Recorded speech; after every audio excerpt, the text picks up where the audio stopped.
What's the deal, YouTube? It's your girl, Miss Honey. Welcome back to my channel. You guys already know what this is. This is Power, Season 4, Episode 1, When I Get Out. Let me apologize that this video is late. Actually, Power was released early, and I watched it early and intended on doing the video and just holding it until just after it aired. And I actually had a really good family friend whose mom was transitioning, and she was flying in from London, and so I went and sat with her mom until her flight arrived, which, she didn't get to the hospital until about 10:30. I didn't get home until about 11:30, so here we are, but that's what family do, right? Without further ado, you guys already know what I'm going to say. Remember to hit that subscribe button down below. Remember to give me a thumbs up. It's important. As well as leave a comment. You guys let me know what you guys thought about this season 4 opener and everything that's going on. Power season 4, episode 1, When I Get Out. Okay, this episode opens with Ghost, and Ghost he has been arrested in his nightclub Truth. He has been embarrassed. Karen, the individual that was going to invest in Truth and be a really great asset for Truth, of course, obviously was turned off, and her investor was turned off.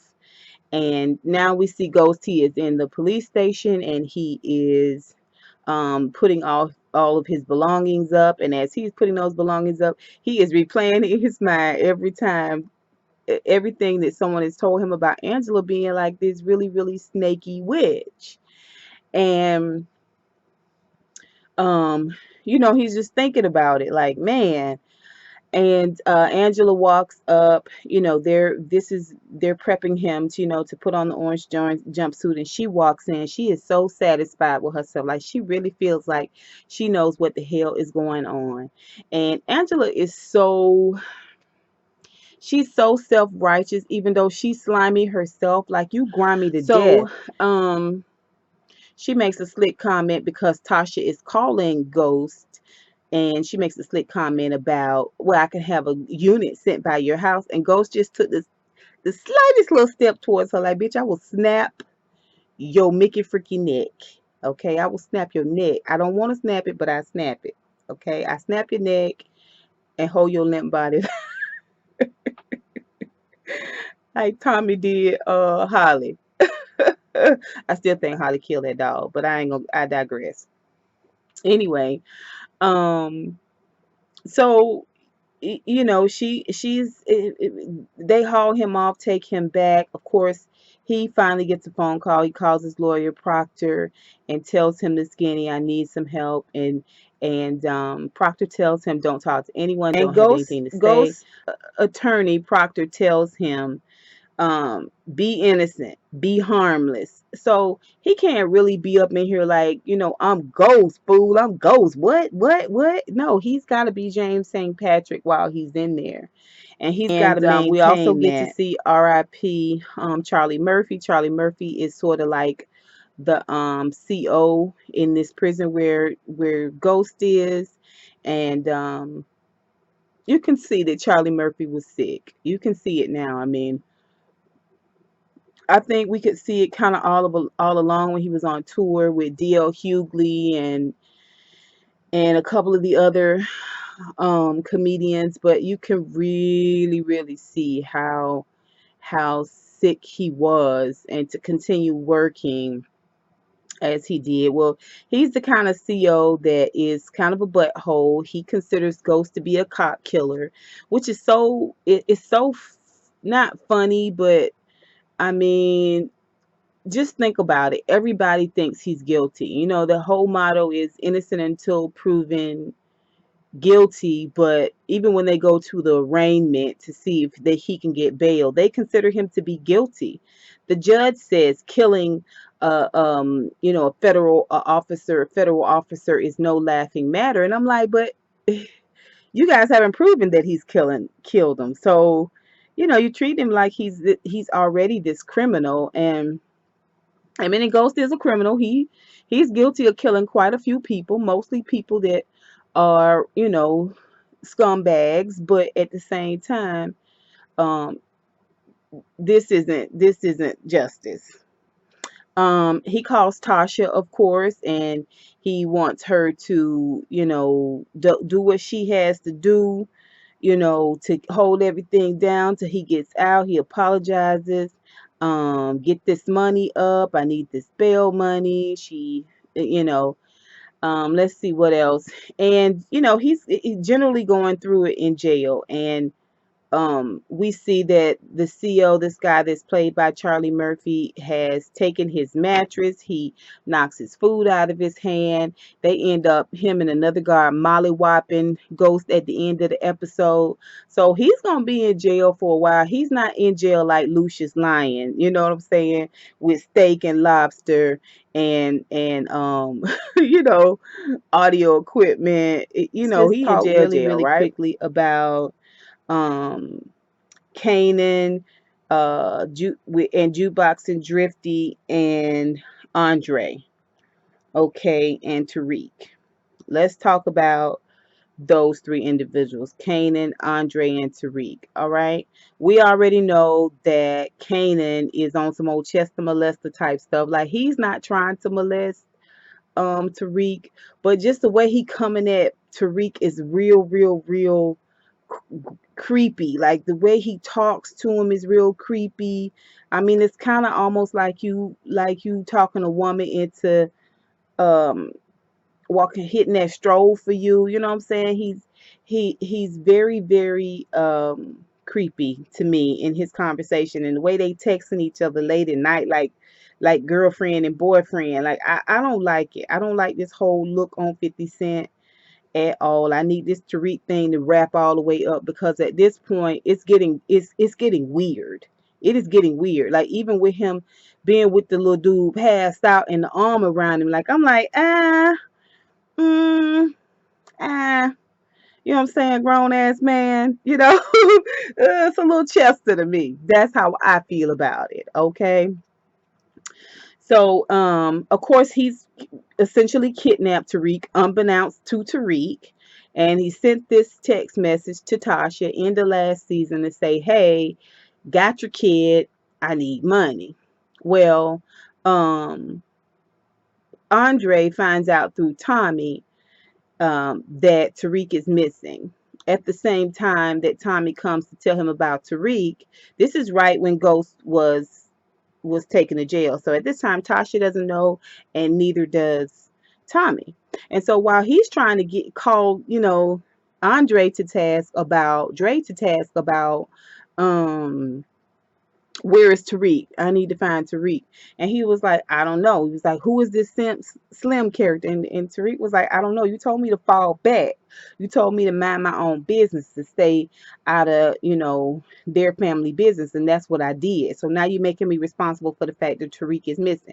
Now he know where Tariq is and he know who Slim is. But for some reason, even last year, he won't tell it. And I think it's because Kanan threatened his wife and his baby. Now remember when he was holding that little baby next to that window, Kanan could be a real, real creepy kind of dude. Like, yeah.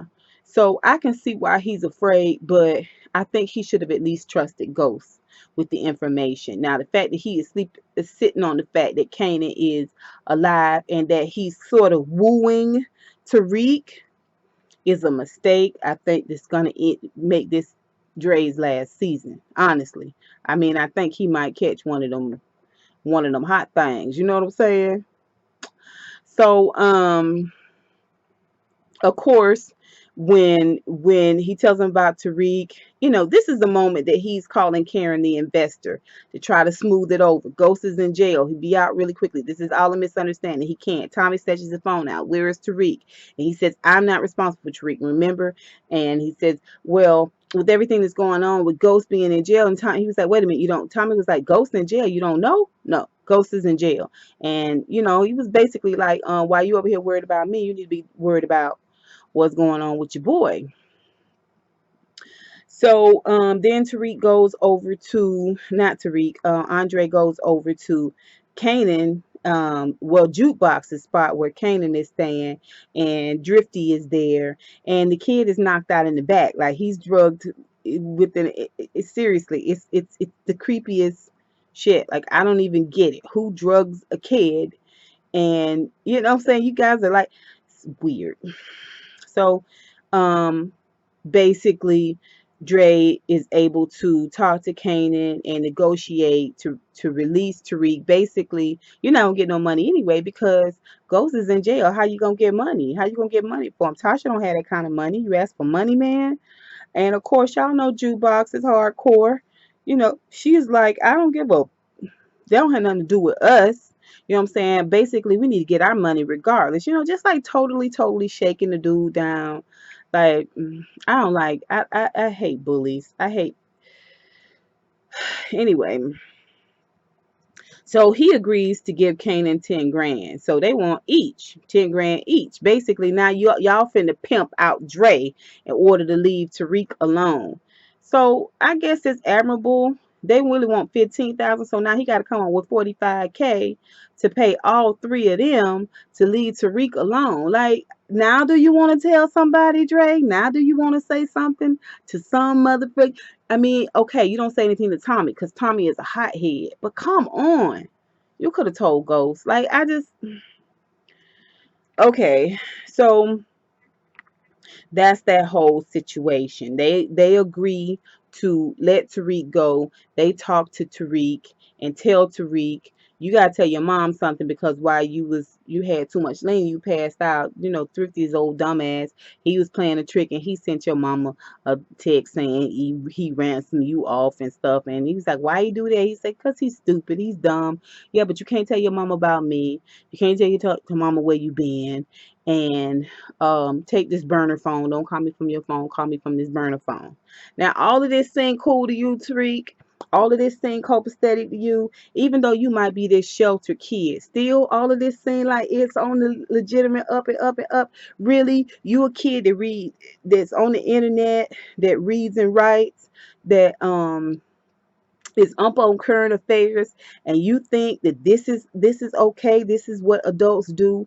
They get kids fucked up till they pass out and teach them to lie to their mama and get on burner phones. Is that all of that seems legitimate to you? And then tells Tariq, your dad's in jail, which Andre was like, don't tell him that, let his mama tell him that. I'm gonna tell him, fuck that, the little nigga need to know your dad is in jail, and whatever they said he did it.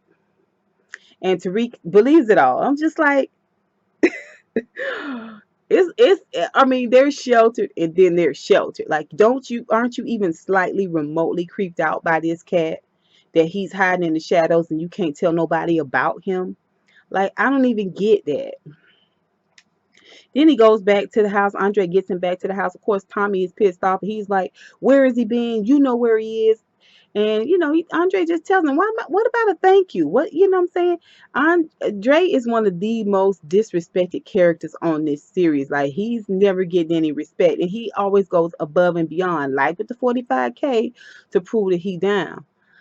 All right, to prove that he cool, and he always just gets blowed off and disrespected. I mean, it just never fails, and he's right. He has been there with both Tommy and with Ghost in some real tough situations. So I understand. I think it's a mistake not sharing what's going on with Kanan, but I still feel like they disrespect Dre so bad. But anyway, of course, Tariq tells his mom the lie. It was just a friend who were hanging out. I just told Raina I made Slim up because I didn't want Raina to know we was drinking. And Tasha just eats it all. She just buys it all. I was like, what? No, ma'am. No, ma'am. No, ma'am. If you raise one hair of suspicion with me, I promise you, I might not say nothing, but I'll get to the bottom of it. I'll get to the bottom of it. We're going to talk about this ish again. Please believe this ain't over. This conversation ain't over. You go on in and get cleaned up. But I promise you, yeah, I'd have went through his pockets. I'd have locked him down. I'd have took everything. I don't understand that. But anyway, they went on. He found out. He played like he didn't know Ghost was in jail. Raina found out Ghost was in jail, and she had to tell him, this is what's going on with your dad. Okay, so now let's talk about Tommy, Angela, and um Tasha. Tommy, Angela, and Tasha. Okay, so Tommy's the new ghost now. It's not very convincing.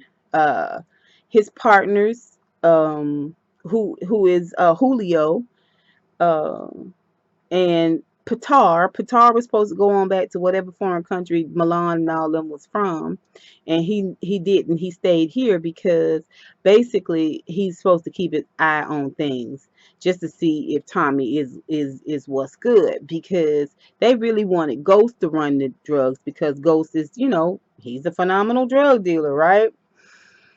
And Tommy is, just trying to be as ghost like as he possibly can while handling Ghost's family and trying to, he don't give a flip about truth. Truth can burn to the ground as far as he's concerned. Tommy feels like he won't have any success without this whole drug game. So that's what he's all about. We find out that he's the one that's been he walked in to Keisha's shop last season, and we didn't know what happened to Keisha. We never saw her again, and we were thinking that maybe Tommy did something to her, because Tommy will choke a chick out, and we didn't put it past him. But evidently, he's been hiding her, and finally she can come out and she can resurface, and you can kind of see the affection in her eyes. She's got a little Stockholm syndrome. She's like, "You're my hero. You saved my life." And he tells her, "You cannot tell Tasha that I hid you." And she's like, "Okay, he Cool. So makes 718, which is Julio, the new distro, which again is another slap in Dre's face. And he don't trust Dre. He treats him like sidebar. And the whole Tasha and Tariq situation where he was trying to help her figure out what Ghost meant when he told him to get the money from Milan or from Dean. And him and Tasha like to sit in the car and talk and get they're a cute little couple. Tommy is he is a hothead. So everybody's got to kind of be calm with Tommy. Tasha asked him if he thought it was Kanan that was up to everything, all of this stuff, and he said no, he didn't think so. That he was dead. Trust me, that he's dead. Ghost. There's no way Ghost would have came out of that warehouse, and Kanan was alive, and he convinces talk her. about Tasha real quick. Of course, you guys know Tasha is ride or die. Ride or die. She is hurt, and she is broken at everything that's going on. She's frightened as hell. She is so glad to get her son back. She was freaking out. And then to hear that Ghost was in jail, she was just like, I'm coming undone. Angela, out of pocket altogether. And it's gonna come back to bite her in the butt. I can't wait to see a good old Knots Landing dynasty fight between Tasha and Angela. So she does whatever she can to try to get this $2 million bail up. She goes into her private stash. Ghost has taken that and left her a note. "Sorry, Tasha, I'll pay you back." So you know how he know what her money is, probably from Sean a couple of seasons ago when her and Sean was messing around hot and heavy, right? And he was her driver. How is he gonna know she got money in the bank like that? But he took all of that money, all any other liquid assets they had, he took it. And see, it has to be legitimate money, um, from a legitimate source in order for them to pay bail on it. And so she's toying with the idea of taking the money out of the kids' fund. But she realizes it's going to be such a huge penalty to take the money out, and there's no way around that. So she goes to Ghost in jail, and she has to have a conversation with him about, what are we going to do? We can't take the money out of the kids' fund. And this is when he tells her to get the money, from Dean, because Dean owes him for a service he didn't do. And she also asked him about this necklace that she found. What about the necklace that I found? And he's saying it won't be enough. This necklace that he bought for Angela. So she taking hit after hit after hit after hit, like knowing how much he was invested in Angela. But I mean, he was living with Angela and she knew that. So duh. Right? But that money thing, I would have been way more upset about that money thing. You don't take my nest egg. Oh no, sir. No, sir, no, sir. And see, since I know what you up to, I'm gonna have to double up. Okay. Um, Also, Angela has them serve a search warrant on the house. And she has the feds come in, they completely ramshackle their house. And Angela was totally a part of that. She came in there with that hair swinging, like she was really, really doing something. And it's because Ghost broke up with her. Uh, she feel like her feelings are hurt. So now she coming in to Angela, I mean in the Tasha's house, and Tasha was like, bitch, you got some nerve to be up in here. And they threw their little barbs at each other, and she found out that Ghost was sleeping in a separate room, and oh, he was sleeping in here. I was like, could you be more obvious, Trick? And she was like, yeah, I didn't want him to bring the bed bugs from your house. Then she found the gun, make her open the safe, try to humiliate her, just put the code in and let him, let the officer take the gun out. And she does. And is it loaded? Why would I have a loaded gun around minors? Okay, that's a dig at her because we already know that they little baby had your gun, right? Tariq had your gun, right? And took it to school. So um that was a moment. It just made you hate Angela that much more. But Tasha held her own. She really, really did. She looked beautiful this whole episode. Her makeup was beautiful. That her hair was gorgeous. I love that brown hair on her. And of course, she always slays in the clothing department. And Naturi is just a really, really, really good actress. She's a good actress. She played this role to a T. And what I love most about Tasha is that Tasha is ride or die. And see, that's the difference between Angela and Tasha, is that Tasha has said all along, Ghost did not do this. She know Ghost. She knows him. Okay. She kept telling everybody, you, Tommy, Keisha, everybody, Proctor, everybody. Ghost kill a federal agent? Absolutely not. She doesn't believe it for 1 second. You can't convince her of it. Even though she's seen some things from him that has shown her that um he's out of character, like messing with Angela and leaving their whole family. She knows his core, and she knows that Ghost wouldn't do this. Unlike Angela, who is playing this whole melancholy role, like she is so broken. Like after she leaves the precinct, after they just erased Ghost, she goes in the house and takes her shoes off, and there's this sad song playing, and she drops her purse, and she goes in the kitchen and she pours a glass of wine to the tip of the rim and sits on the counter, and she is just stunned and numb and dazed, and she drops the glass and it smashes all over the floor, and we're supposed to believe that she is so broken and just so but whatever, Angela. Whatever.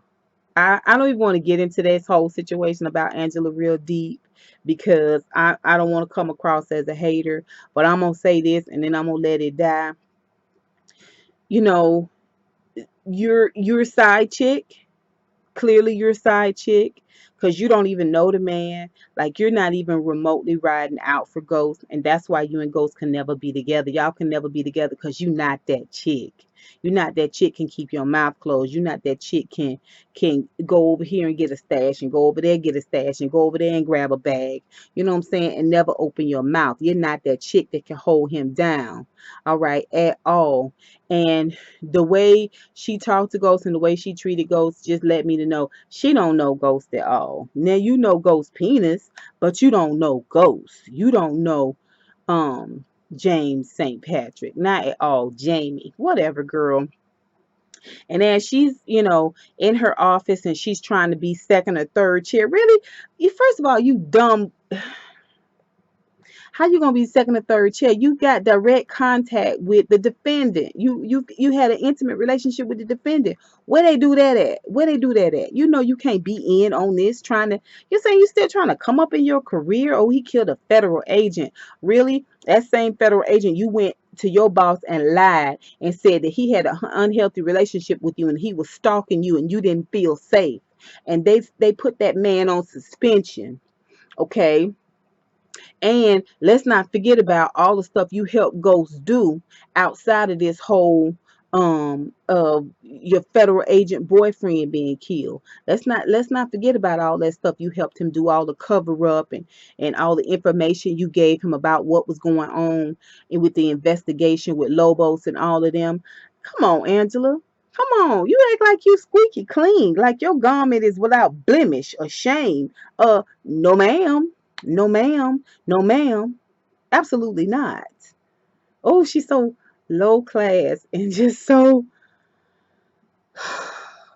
I loved it. I loved the fact that everybody in her office, all of them, kept reminding her that she was hiding the puss and that she was passing it out to both men and how bad that make her look. I love it that they all continually remind her of that. And for her to walk around and just kind of shake it off like she's a girl who loves to have fun. Bullshit. I'm gonna say right now, you have no room to be trying to hold Jamie's feet to the fire for being less than honorable when you done did more than enough bull crap. More than enough bull crap. Let's not even talk about when you cornered Holly in the bathroom and you wanted to have a conversation with Holly. We're not even gonna talk about all that. We're not even gonna talk about all that. We're not even gonna talk about when you and Ghost took that trip. We're not gonna talk about all that. Let's not even get into all of that. I don't like Angela. I'm not seeing it for Angela. Angela's not the one for us. Okay? Point blank, period. Now let's just talk about some honorable mentions real quick. Sandoval. Y'all know Sandoval is the one that killed the federal agent. I don't know why I can't call his name. But Sandoval is one who killed the federal agent. Well, as he's about to throw the weapon away, that's when he gets the call that Ghost has been arrested. And he decides to hold on to the gun. That's a mistake that's going to get you caught, Sandoval. Two, clearly Sandoval has some guilt about what he has done. I mean, I think up until this point, till he got involved with Lobos, I think he was like a regular, upstanding citizen. He ain't built for this life. Even um when the lawyer, the new district attorney, which I think his last name is Mock, John Mock, he's an Asian fellow, and he's quite an asshole. So he's going to be the new asshole for this season. I know we had the federal agent last season that was the asshole. This is our resident asshole now. So uh when he was making his speech at Ghost's bail hearing, you could just see Sandoval's conscience just calling him, from the depths of despair.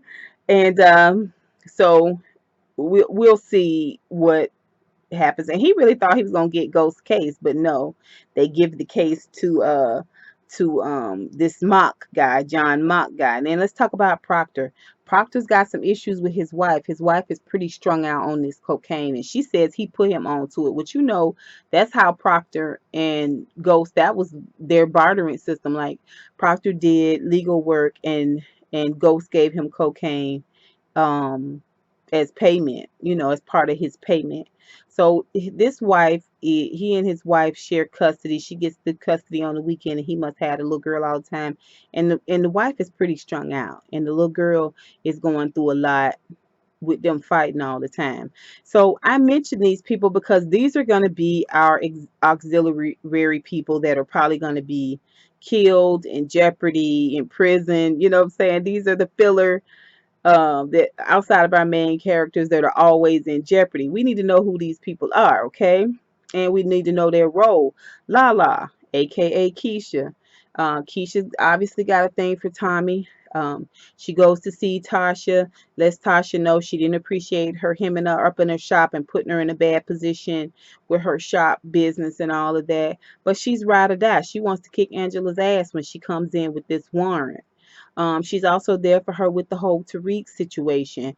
But Keisha's a bit of a hothead. and she's a little bit of a scaredy cat too at the same time, and she's got a son. Like she is, she's a bit of a liability in terms of characters. So we like her. I like Lala. I want to see Lala stick around. I hope Lala don't catch one.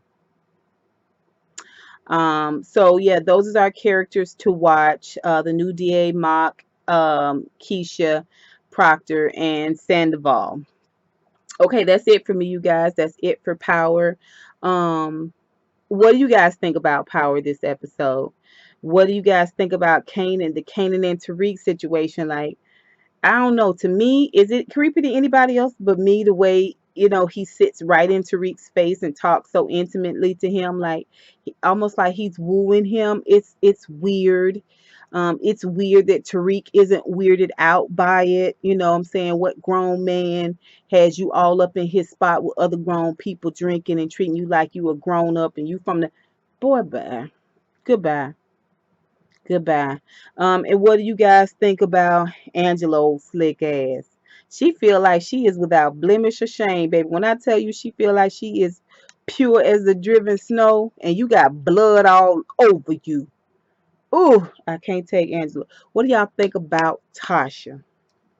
Tasha, that girl. She that ride or die. And you ain't gonna find nobody. How you gonna live this lifestyle goes with a chick like Angela? It's not possible. That's why he trying to go legit, because he already know she's a snitch. She's a dry snitch. She's a wet snitch. She's a snitch. The snitch is the snitch. Okay, you guys, let me know what you guys think about the episode. Please don't forget to subscribe to my channel if you have not already subscribed. Give me a thumbs up if you have not done it already. And remember to comment down below how you felt about this episode. Until next time, honeybees. Mwah! I'll holla.